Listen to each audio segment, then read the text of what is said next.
Bakın arkadaşlar. Şimdi burası mahzenin girişi diye düşünüyorum.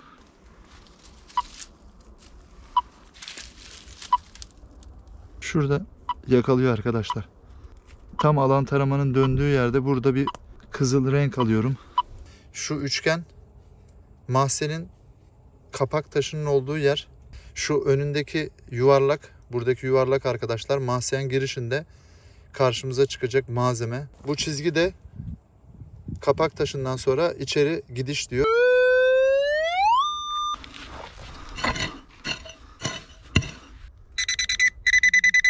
Oo.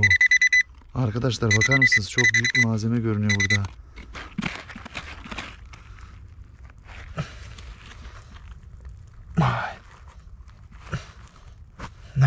Evet. Bakalım şimdi şu kapağı, mahzen kapağını açmaya çalışayım bakalım. Ne kadar zor, ne kadar kolay görelim.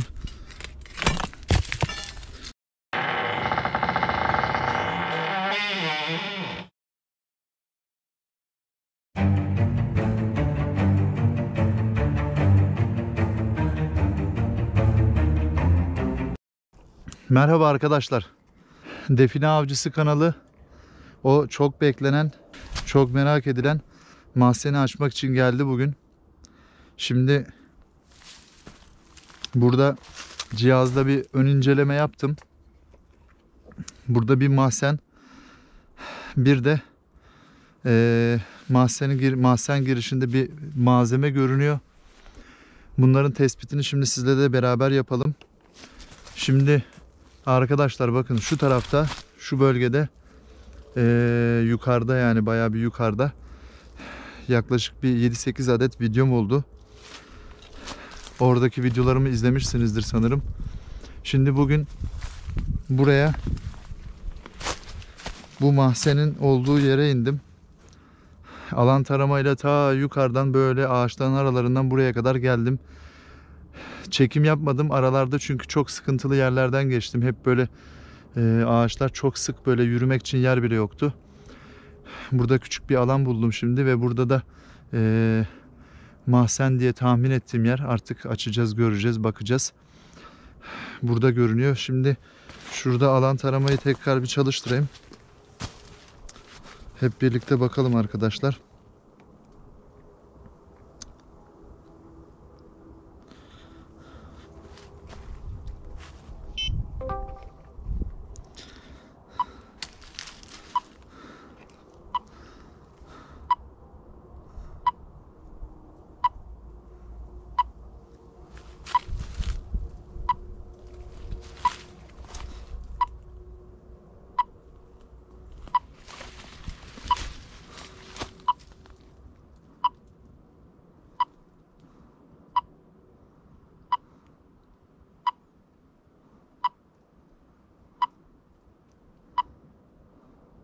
Bakın beni buraya çekiyor.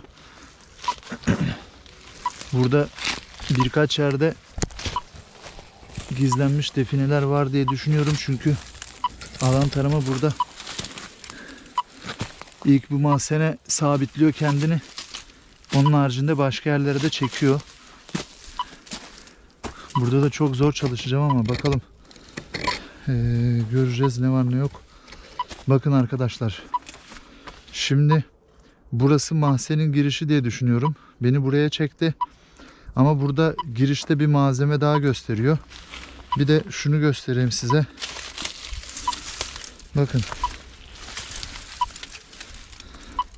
Burada önceki videolarımda hep söylediğim gibi son nokta işareti var.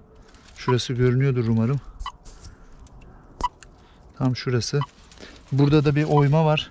Bir tane de şurada oyma var arkadaşlar. Burası beni şüphelendirdi, giriş mi diye, ama girişin üstüne son nokta işareti yapacaklarını düşünmüyorum. Burası güzel bir yer. Şimdi şu alan taramayı burada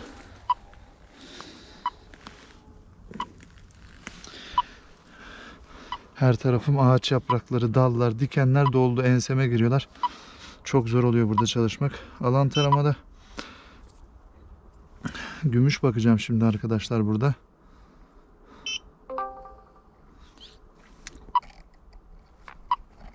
Evet.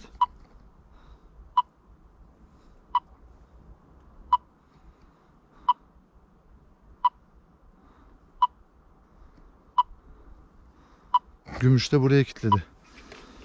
Şimdi geri gelelim. Değerli modunu seçiyorum. Değerli modu arkadaşlar yakut, elmas türündeki değerli taşlara gider.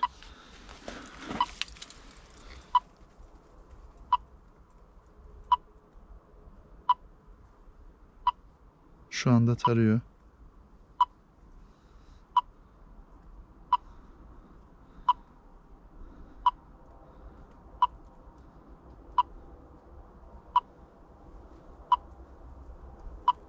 Hala tarıyor arkadaşlar. Muhtemelen burada yakınlarda böyle bir malzeme görünmüyor. Şimdi boşluk bakalım.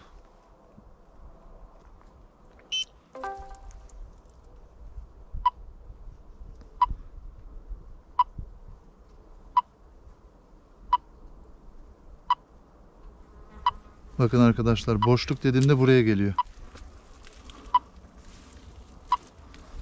Burayı gösteriyor arkadaşlar boşlukta. Bir de demir bakalım.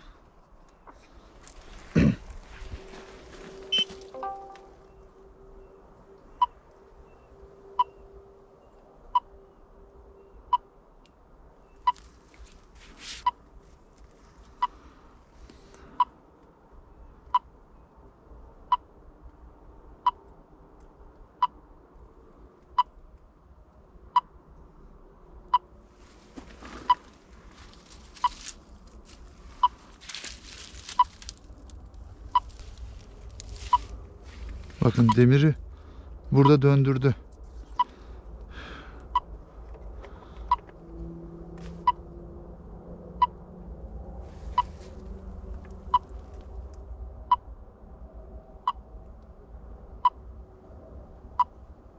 Bakın gördünüz mü arkadaşlar? Burada bir demir malzeme görünüyor ama burada belki daha önce bir şey de unutmuş olabilirler.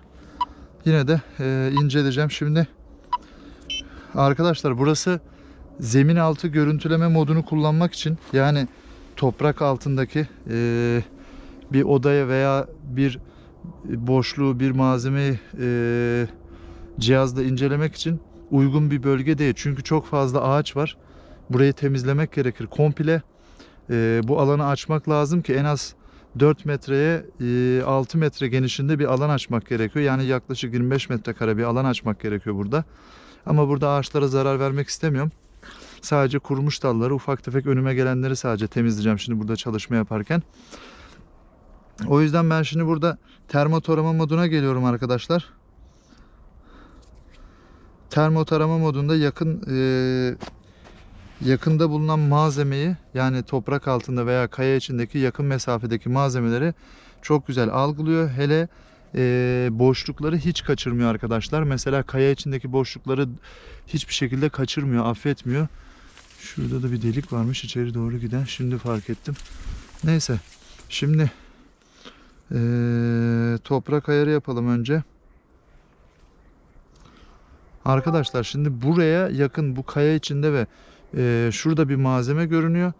Burada toprak ayarı yapmıyorum. Birazcık uzaklaşıp farklı yerde yapmam gerekiyor toprak ayarını.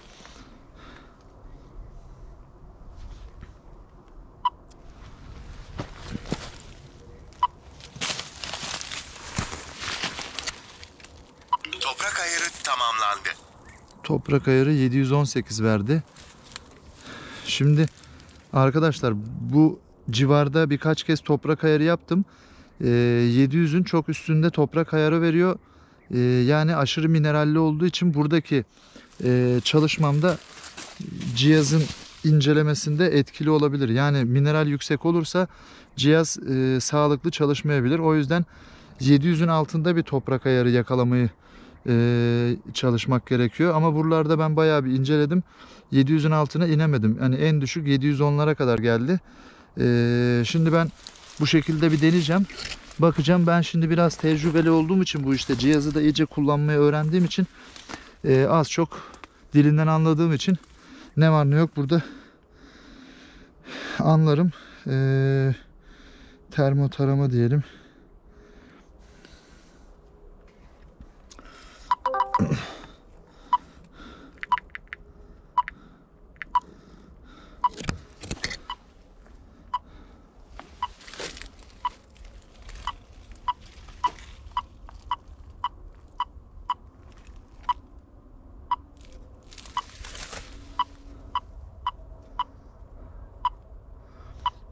Bakın termo taramada tam şurada bir ses değişiyor. Yani toprak ayarını iyi yapamadığım için biraz daha yükseltmem gerekiyor hassasiyeti.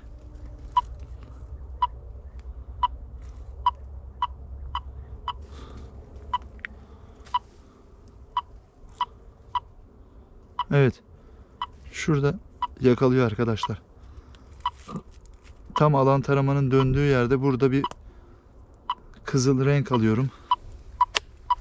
Şöyle yapalım bakın. Tam burada. Gördünüz mü?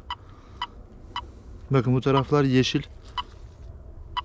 Burada bir şey görünmüyor. Tam buraya geldiğimde kırmızı.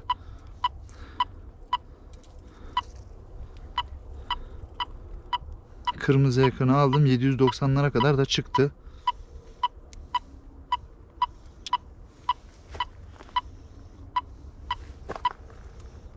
Evet. Pardon. Bir de şu kaya içine bakacaktım.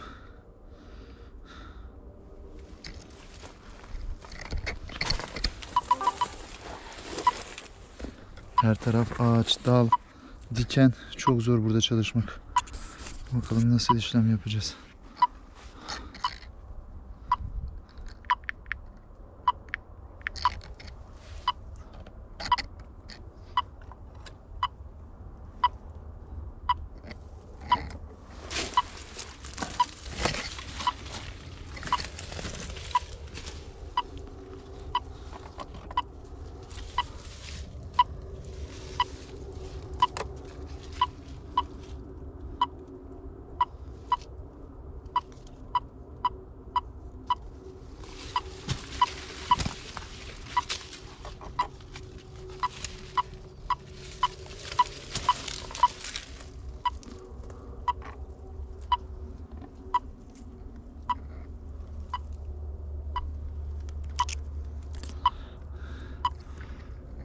Bu mahzen girişi çok zorlayacak gibi düşünüyorum. Çünkü yakın mesafede bir boşluk göstermiyor arkadaşlar.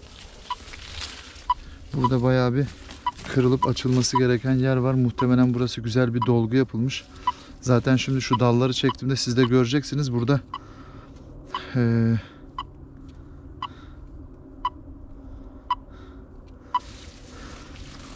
bariz birçok şey ortada. Bu taş buraya çok güzel bir şekilde yerleştirilmiş arkadaşlar.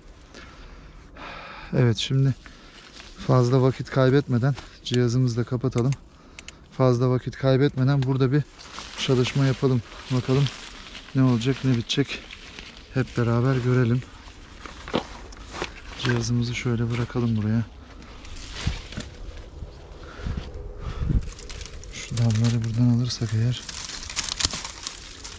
burada malzemeleri koymak için kendime yer açmaya çalışıyorum. Ayrıca burası çok acayip bir yer arkadaşlar. Burada bir ağırlık var. Burada böyle bir sıkıcı bir yer burası. Yani insanı böyle sıkıyor. Arada sesler duyuyorum gibi geliyor. Yani muhtemelen vesvesedir ama yani burası birazcık böyle insanı sıkıyor arkadaşlar. Bunaltıcı bir yer.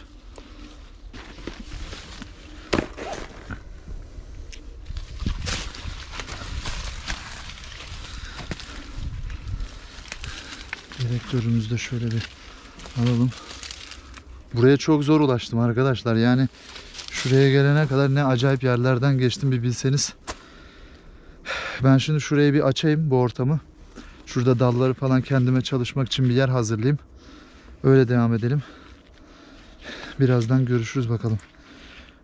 Burada hem şu dalları açarsam ne var ne yok daha çok meydana çıkacak. Şurada böyle bir görünüyor mudur? Bakın şöyle bir V var. Altında bir nokta. Bir de şöyle çizgisi gidiyor.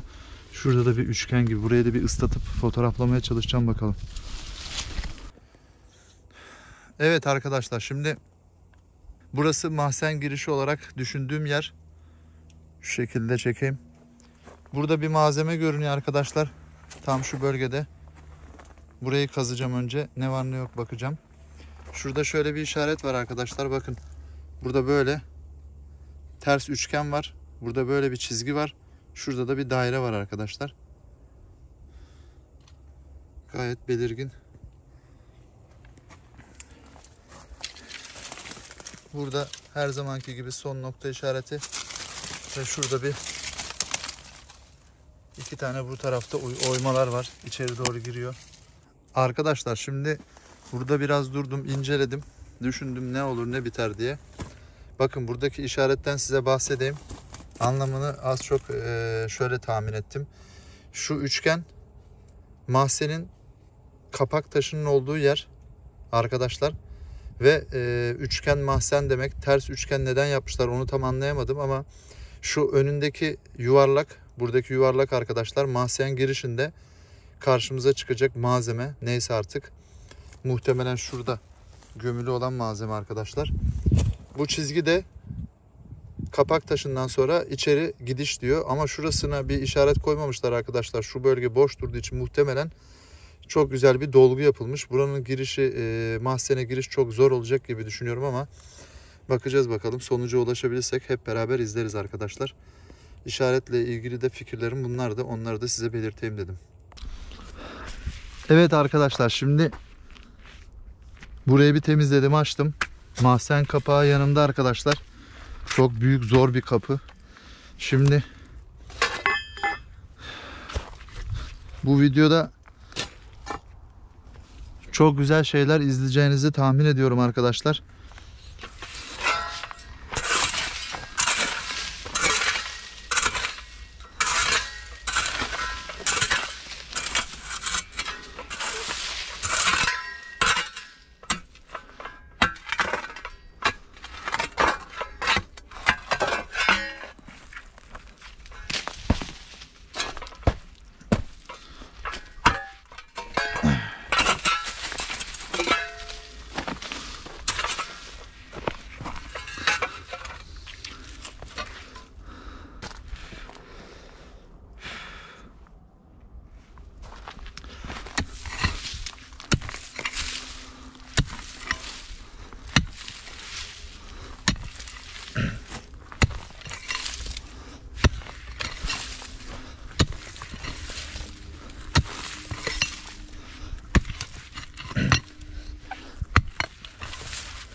Burada bir ağaç kökü var.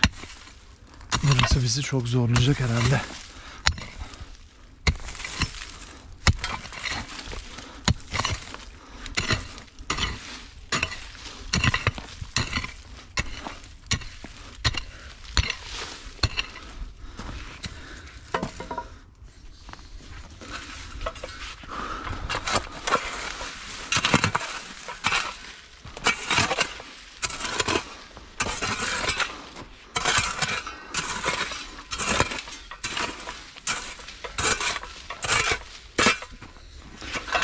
Bütün yaz hiç yağmur yağmadı desek yeri var.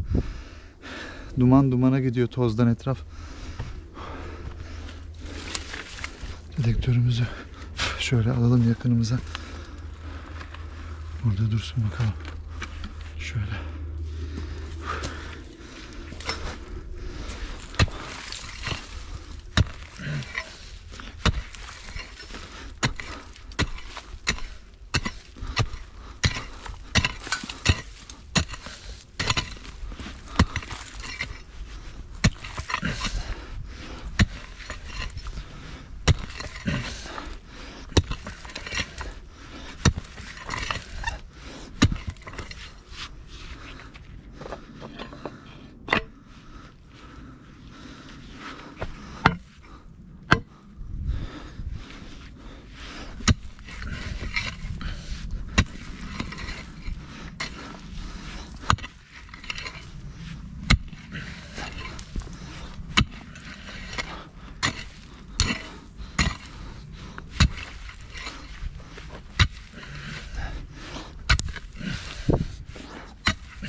Zeminden taş çıktı. En sevmediğim şey. Dedektörü bir çalıştıralım bakalım. Malzeme yakındaysa dikkat edeyim. Malzemeye zarar vermeyelim. Şimdi.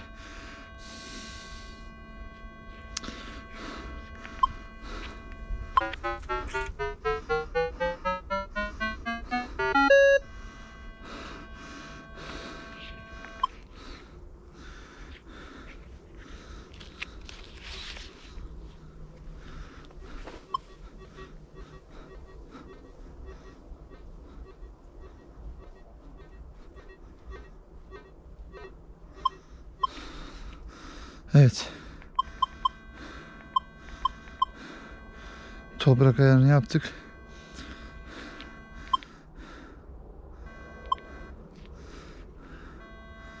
Önce 5 kHz'de.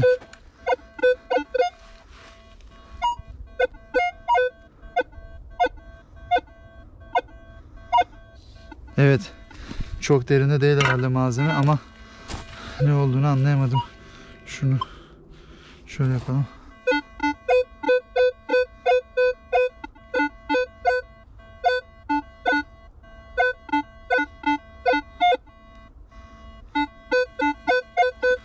Bu taşın altında herhalde arkadaşlar. Şimdi pinpoint modunu alıyorum arkadaşlar. Pinpoint modu en sevdiğim. Tam burası nokta. Bakın bu kenarda bir şey yok. Burada da bir şey yok arkadaşlar. Tam burası. Gördünüz mü? Tam ortaya kazacağım. Malzeme yakında arkadaşlar. O yüzden biraz dikkatli gideyim. Şu taşı yavaşça kaldırabilirsek ne varsa burada artık zarar vermeyelim.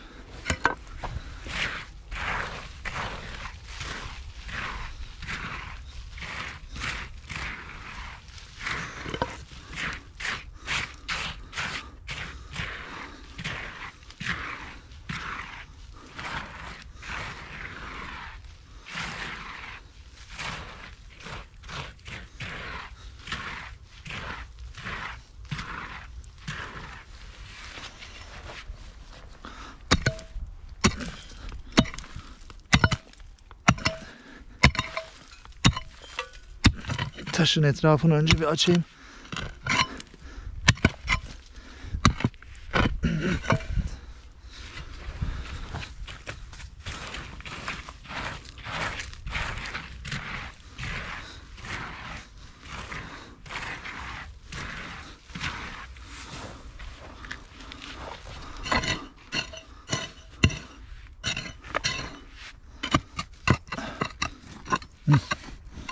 Taş oynadı burada.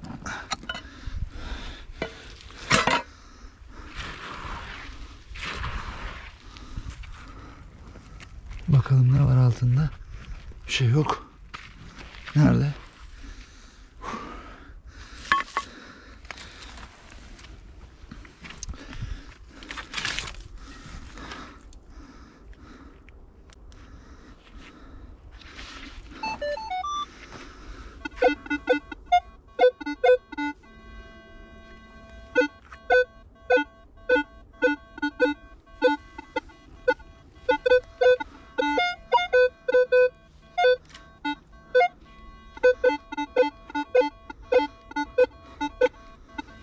Evet.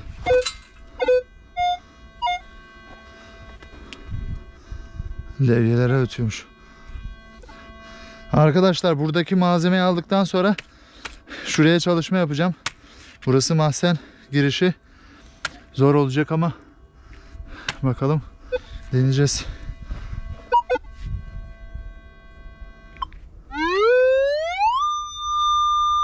Tam nokta burası arkadaşlar.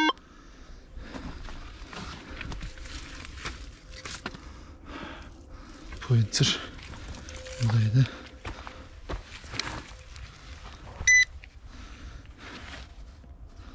Evet. Yalnız burası çok sıkıcı, çok bunaltıcı bir yer arkadaşlar. Buraya da çok zor geldim zaten. Acayip sürekli sanki böyle bir şey çıkacak, bir şey gelecek gibi hissediyorum. Bir ağırlık var burada ama hayırlısı inşallah. Evet. Bakın arkadaşlar, malzeme tam burada.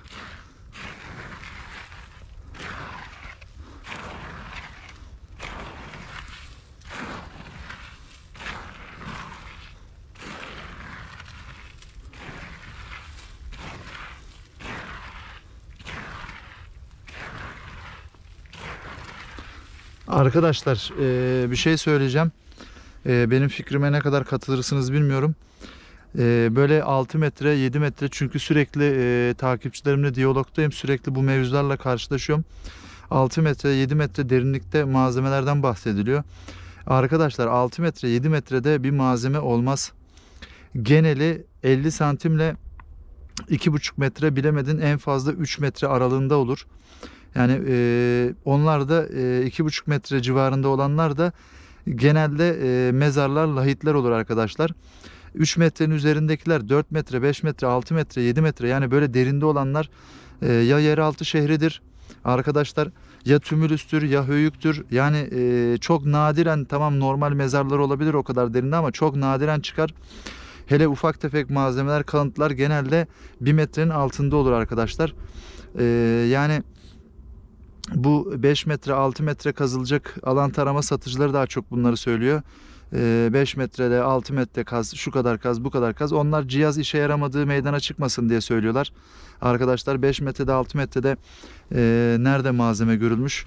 Çok nadirdir yani. Mesela şunu söyleyeyim ispat olarak. Google'a girin arkadaşlar. Defineciler yakalandı diye yazın. Görsellere bakın. Haberlerde çıkan resimlere, fotoğraflara bakın arkadaşlar. Yani Türkiye'de haberlerde çıkan malzemelerin geneli 2 metrenin altında. Ne lahitler ne oda mezarlar gördüm arkadaşlar. Hepsi 1.80, 1.50, 1.70 bu civarda çıkıyor. 2 metreye yakın, yani 2 metre civarında. Yani ufak malzemeler, küp olur, bir başka malzeme olur, sikke olur. Bunlar genelde de 1 metrenin derinine inmez. Hani üzerine böyle bir toprak kayması olmuştur, heyelan olmuştur, bir katman yükselmiştir belki ama en fazla yarım metre, bilemedim 1 metre fark eder. O da çok nadir denk gelir. Yani genelde arkadaşlar 2 metreye kadar malzeme arayın. Bilginiz olsun. Öyle çok derinde bir malzeme olmaz. Çok nadiren olur. Hani olur ama çok nadiren olur. Bilginiz olsun yani. Evet, şimdi şurayı bir eşeleyelim şöyle.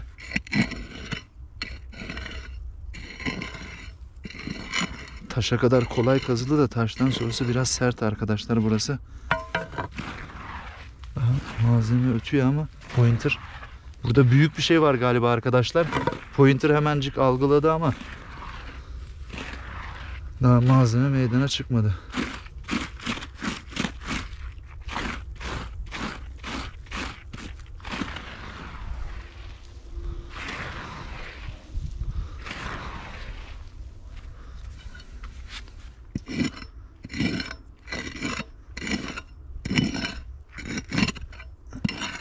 Yalnız arkadaşlar yaklaştığımı hissediyorum. Allah Allah. Burası çok acayip. Sanki boşluk var gibi altında. Küçük çapayı da almadık yanımıza. Şunu da bir şöyle bir.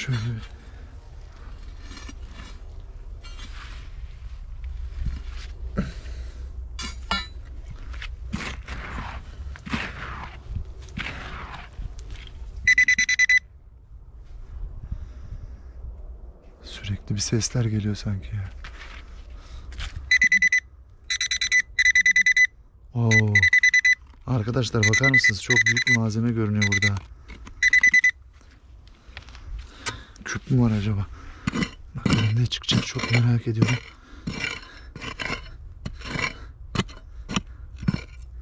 Aha. Evet. Burada. Ucu göründü. Vay.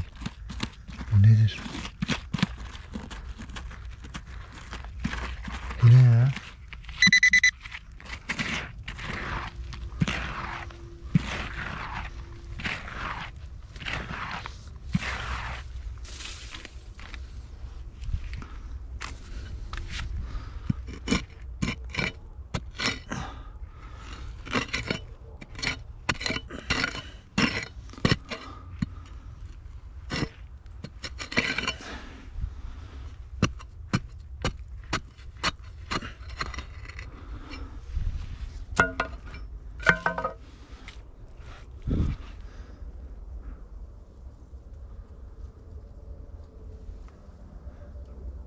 Rüzgar var. Rüzgar ağaçları sallıyor da sanki böyle sürekli bir şey gelecekmiş gibi, çıkacakmış gibi hissediyorum arkadaşlar.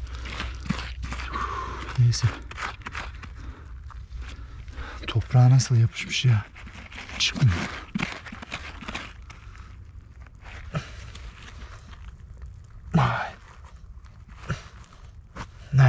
Evet. Evet arkadaşlar, şimdi son bir kez daha öttürelim pointer'ı. Evet. Mahzen girişindeki hediyemizi almak üzereyim. Kamerayı yakın tutar mı size? Hem bakalım çekim yapıyor mu? Onu görelim. Kamera açıldı. Bakın arkadaşlar. Toprakla bütünleşmiş artık. Wow. Şuna bakar mısınız? Vay vay vay vay vay. Çok güzel bir şey. Hay be.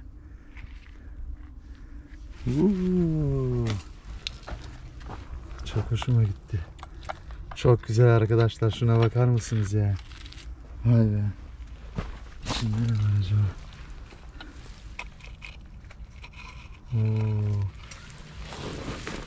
Küflenmiş, paslanmış, oksitlenmiş, bayağı değişik bir şey. Vay be. Şuna bakın.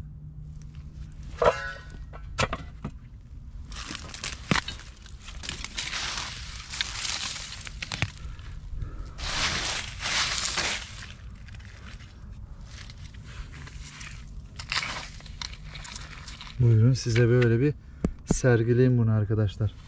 Gördünüz mü? Yemyeşil sapı, kılıfı yemyeşil olmuş artık. Evet. Bunu şöyle güzelce yerine geçirelim.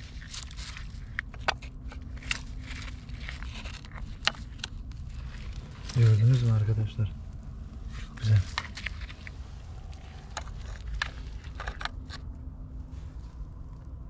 Çok güzel bir kama. Evet arkadaşlar, bakın malzeme buradan çıktı. Bakalım pointer'la başka bir şey de var mı?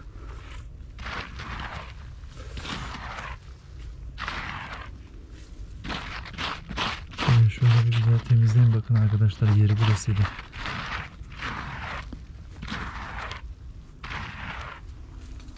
Gördünüz mü?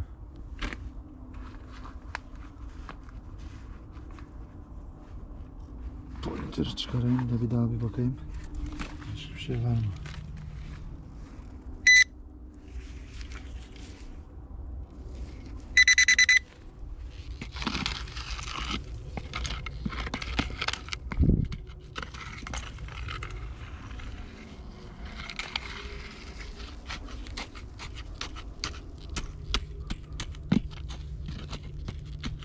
Başka bir şey yok. Şimdi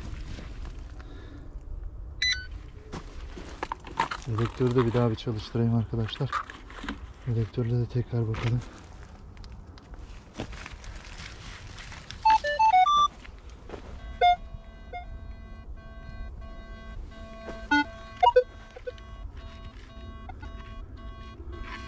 Bir şey görünmüyor arkadaşlar.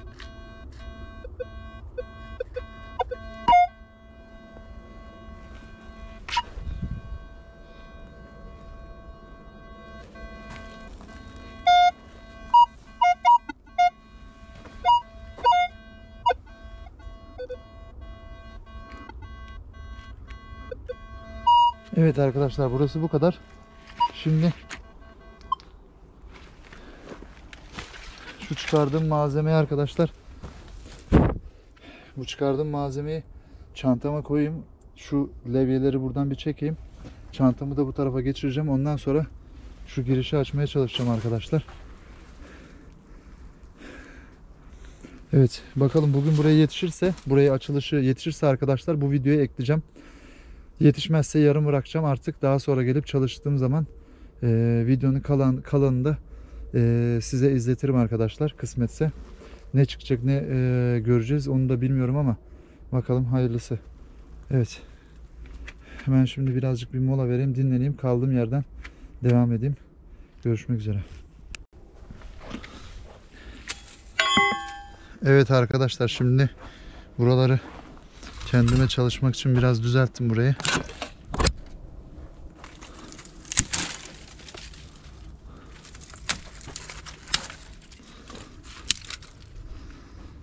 Bakalım şimdi şu kapağı, mahzen kapağını açmaya çalışayım bakalım. Ne kadar zor, ne kadar kolay görelim.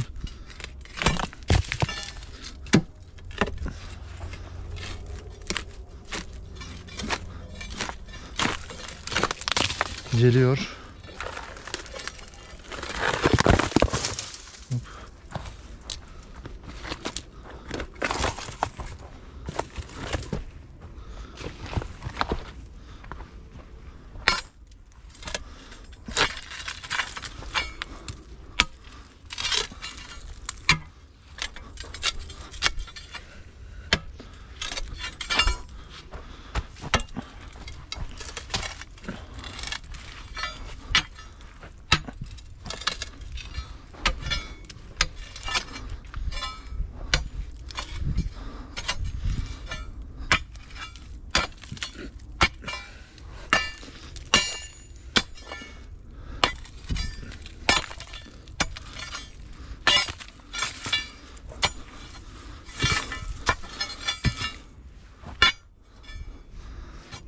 Burası çok zorlayacak bizi arkadaşlar.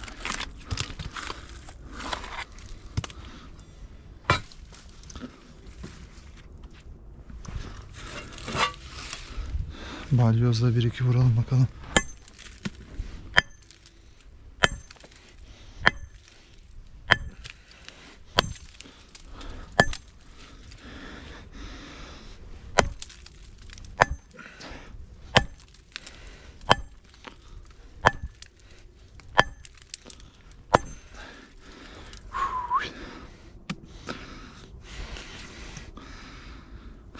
Burayı açmak çok zor gerçekten. Bu videoyu hazırlamadan önce canlı yayın açmıştım. Canlı yayına gelenler bilir. Birisi dedi kartuş kullan diye. Gerçekten burası kartuşsuz açılmaz gibi duruyor.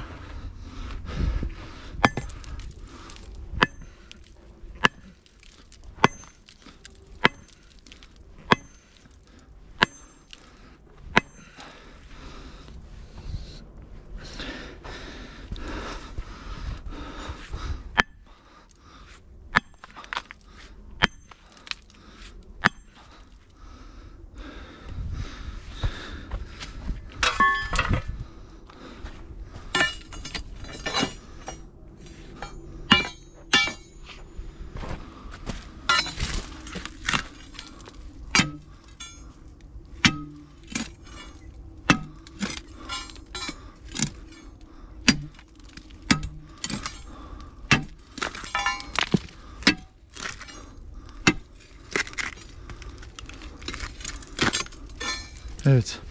Şu kısım ayrıldı. Şimdi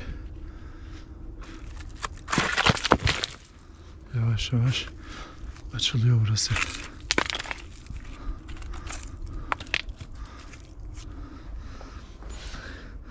Arkadaşlar burada günlerce çalışma yapmak lazım diye düşünüyorum. Çok zor. Buraya çok büyük bir parça koparıp getirip koymuşlar arkadaşlar.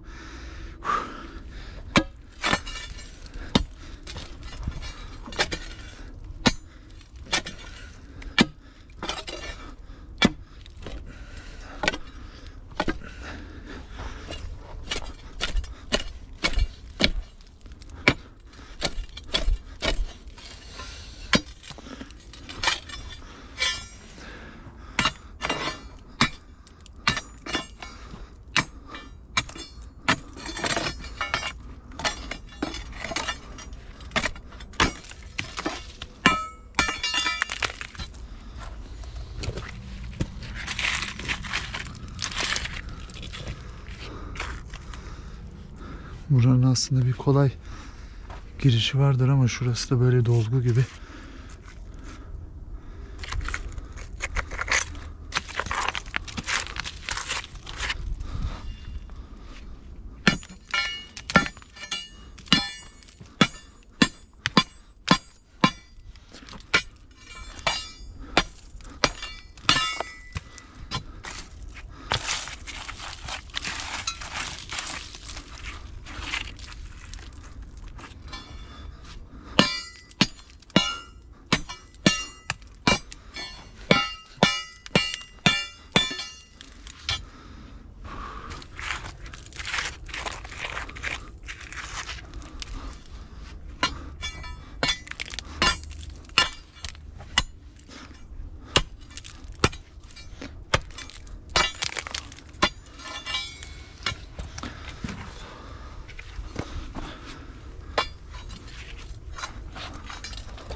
Evet, burası da ayrıldı.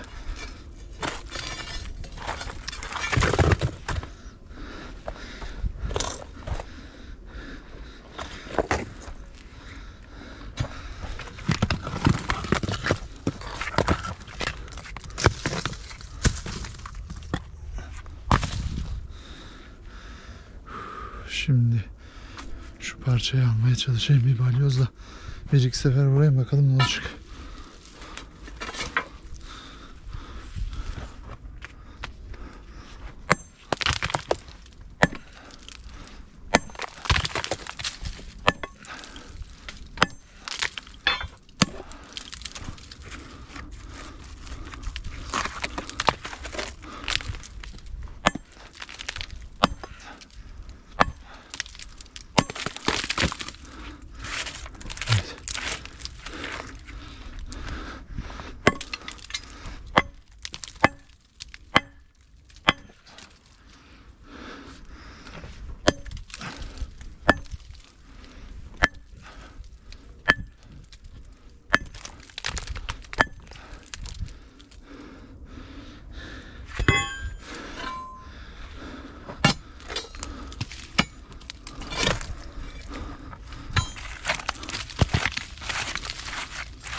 Hop.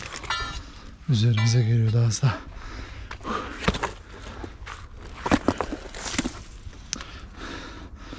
Bakın arkadaşlar, asıl kapak burası, ana kapak. Yavaş yavaş arkaya doğru gidiyoruz.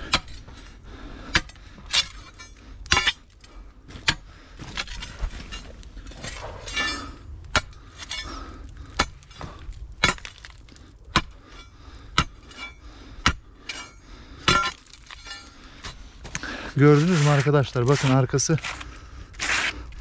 nasıl çıktı meydana.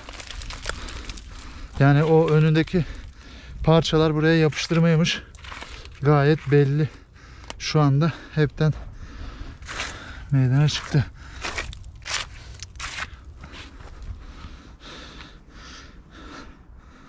Vay be. Burayı nasıl açarız acaba?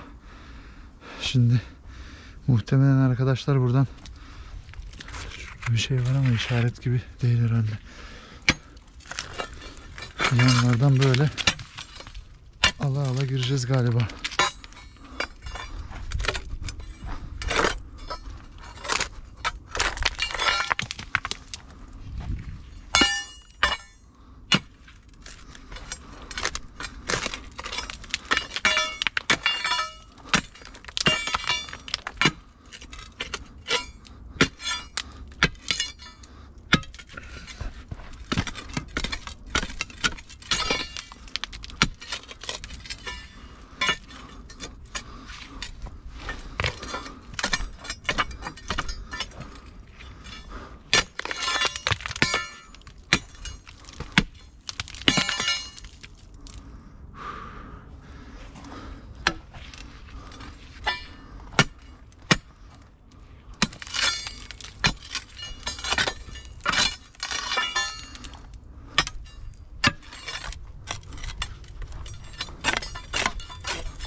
Şuradan içeri doğru bir delik açıldı.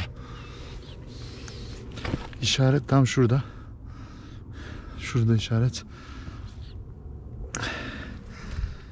Buraya nereden devam etsek acaba?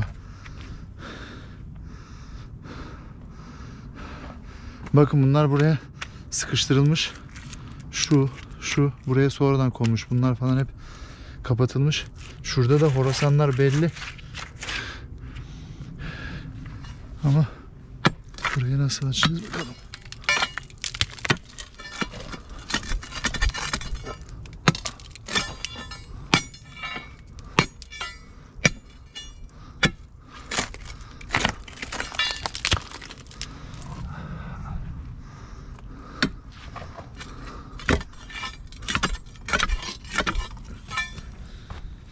Yüksekte kalıyor. Oraya balyoz vurmak zor olacak ama kolum da ağrıdı.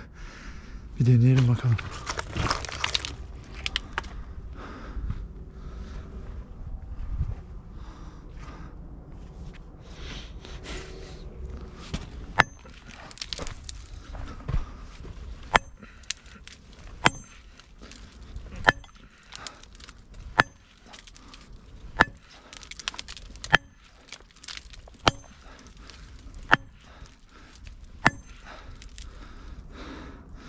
Evet, define avcısı madenci gibi çalışıyor.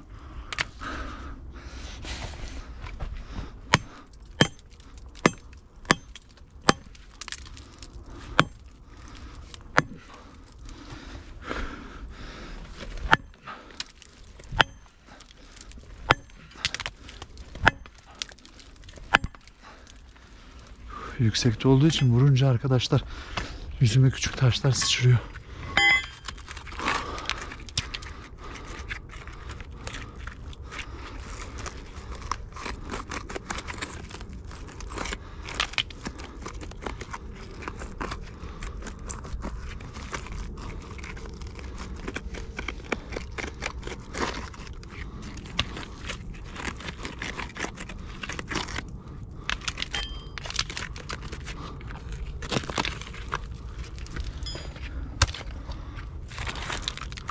Bakın arkadaşlar, arkaya doğru bir açıklık var burada. Ama nasıl ulaşacağız bilmiyorum. Bunları böyle yavaş yavaş sökeceğiz artık.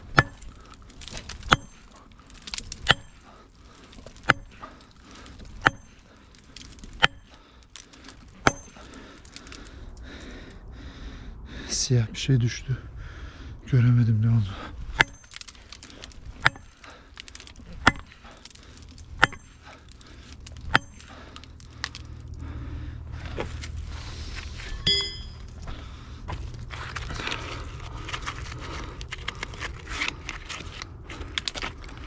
Bugün de kaçıncı helikopter geçiyor. Yine bir helikopter sesi geliyor ama.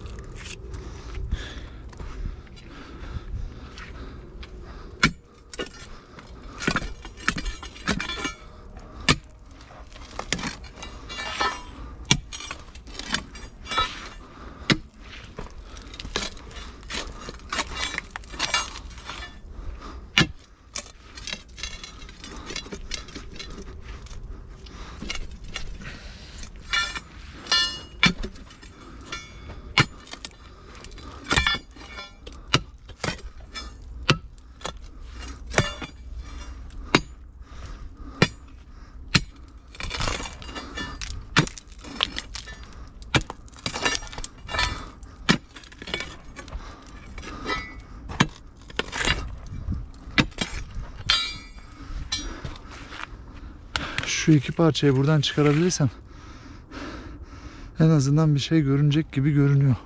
Yani buradan mı devam edeceğim, başka yerden mi? En azından onu anlamış olacağım.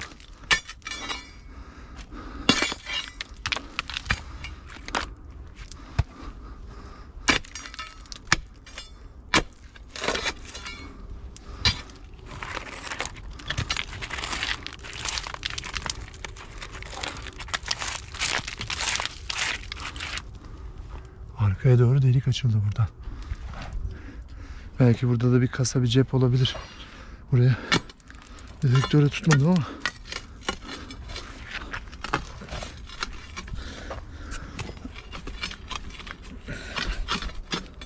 Allah Allah, ne zor bir şey ya.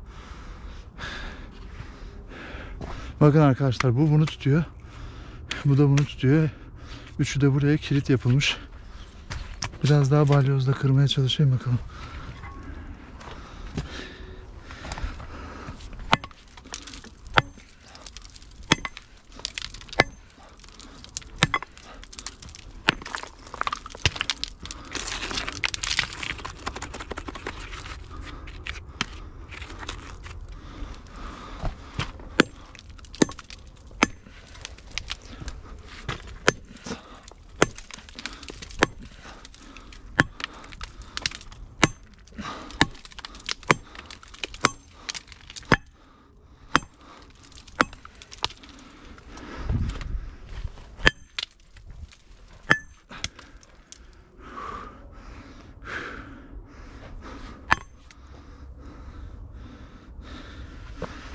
Şöyle sağlam bir vurayım mı arkadaşlar ortasına? Komple dağılsın, açılsın burası. Evet, vuruyorum. Bu kaya çok kalın, burada hayatta parçalanmaz.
Bu aralar Horasan dolgu.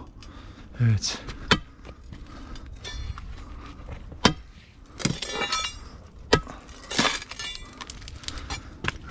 Hadi bakalım, burası ayrıldı.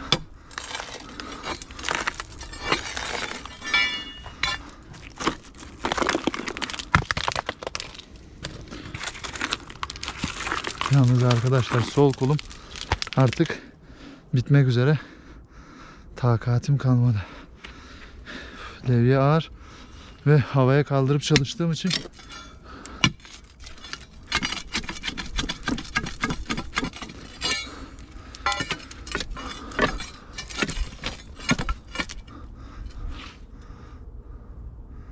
nasıl yapsak acaba?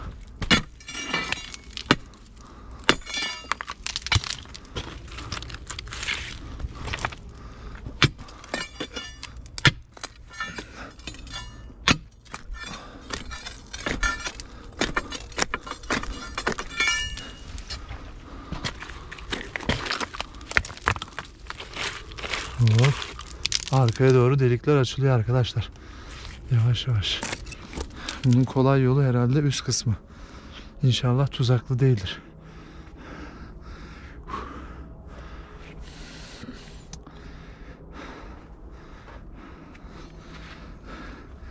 Şimdi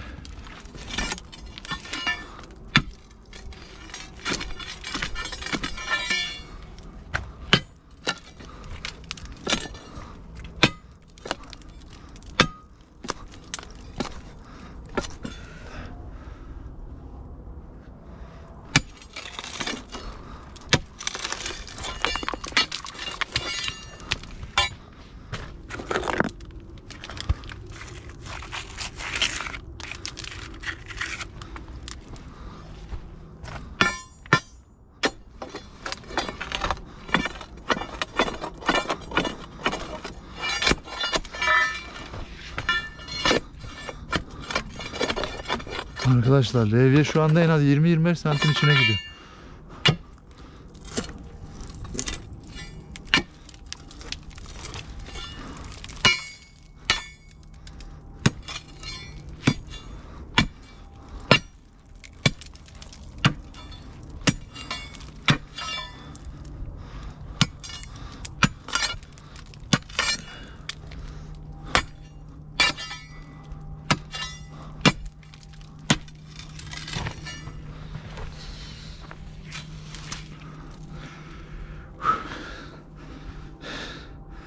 Ne yapsam acaba, sonraya mı bıraksam?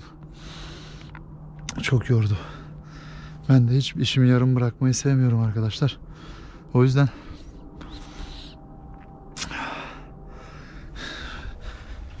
son gücümü kullanana kadar biraz daha uğraşayım.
Yüksek kalıyor. Gücümü kullanamıyorum ki arkadaşlar. Hızlı vuracağım.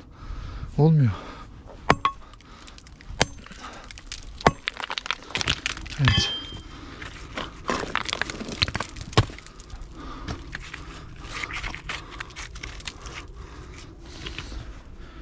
Bayağı açıldı. Şimdi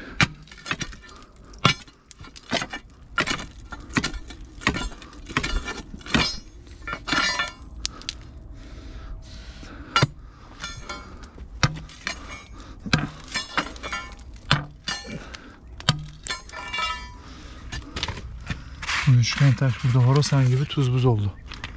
Acayip.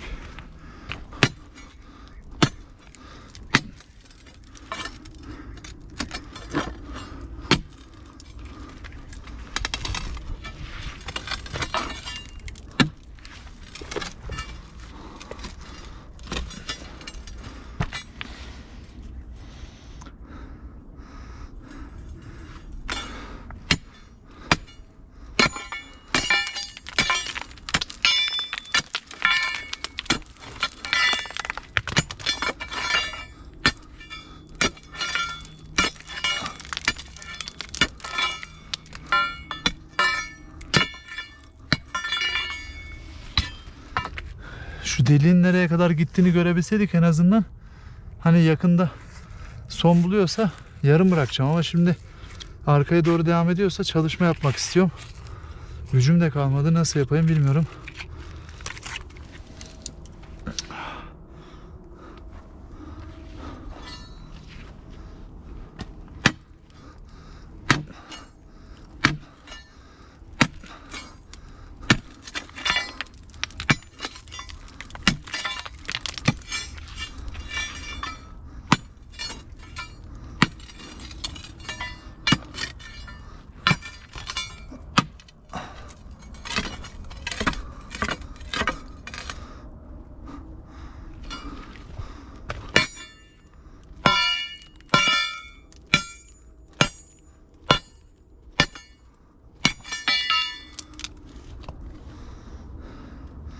Şu taşı şuradan çıkaramadım ya.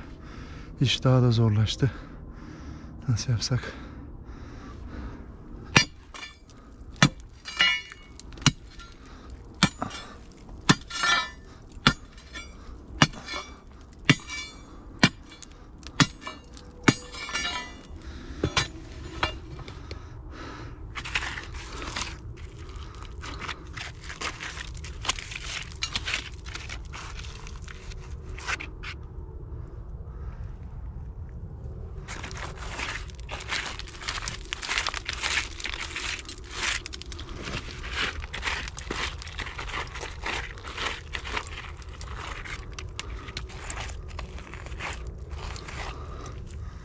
Bakın arkadaşlar, içeri 20-25 santime yakın gidiyor. Devam ediyor içeri doğru.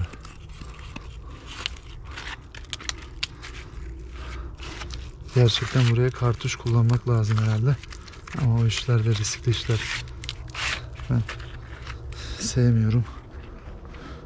Zaten yeterince riskli iş yapıyoruz. Eldiven de derindi. Hadi bakalım. Yine helikopterin sesi de geliyor.